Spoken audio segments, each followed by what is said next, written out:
মার ফ্রেন্ডের happy birthday ছিল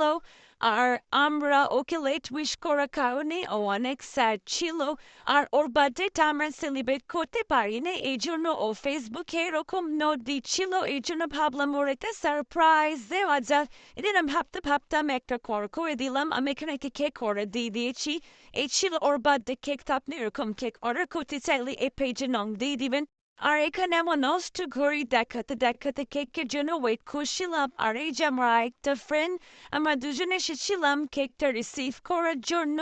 দেন এখানে আমরা কিছু একটা করছিলাম জানি না কি করছিলাম আর দেখতে আমার কেকটাও পেয়ে গেলাম এখন চলে যাবো ফ্রেন্ডের বাসায় যেই দেখি সোনা বাচ্চাটা এভাবে করে ঘুমাচ্ছি কি সুন্দর সবাই মাশাল্লাহ বলে দিবেন এরপরে আমি এভাবে ওর রিয়েকশনটা ভিডিও করার জন্য ক্যামেরা নিয়ে ঢং করছিলাম আর এই যে সে বার্থডে গার্ল আর ওর রিয়েকশনটা এরকম ছিল পুরাই খুশি হয়ে গেছে ওই কিন্তু ওর এখানে ওর কমপ্লেন জয়টাই স্টোরি কেমনে দিবে এটা কি কামছি আমরা না এটা কোনো কথা এরপরও অনেক খুশি এখন একটা বার্থডে কেক নিয়ে স্টোরি দিতে পারবো তো অনেক খুশি আর দেখুন কেকটা আর ওর ফেসটা পুরাই তো সেম তো বল কি করলাম এরপর আমরা আন্টিকে বললাম আন্টি একটা মোম দেন উনি এই মোমটা নিয়ে আসছে মানে কি বলবো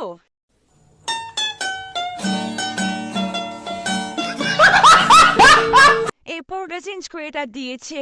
এখন ওরা আমরা কেক কাটবো সবাই মিলে বলো হ্যাপি বার্থডে টু ইউ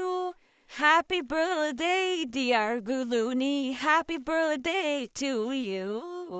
এখন সবার আগে কেক তোরা আমাকে খাওয়াতে হবে এই জন্য আমি সামনে বসেছিলাম দেখুন আমাদের সবাই কেক করে কেক খাওয়াই দিচ্ছেন বাকি টনি জায়গায় খেয়ে ফেলছিল ওর ফেসটা দেখেন ও কিভাবে করে কেকটা খাচ্ছিল আই লিটারেলি ও খেতে কি করলো ও কোনো কিছু নষ্ট করবে না এটা কি হতে পারে ও আবার একই কাজটা করছে মানে আমি দেখিনি কি যে করবো তো এই পর্যন্ত ছিল থ্যাংক ইউ ফর ওয়াচিং আই বা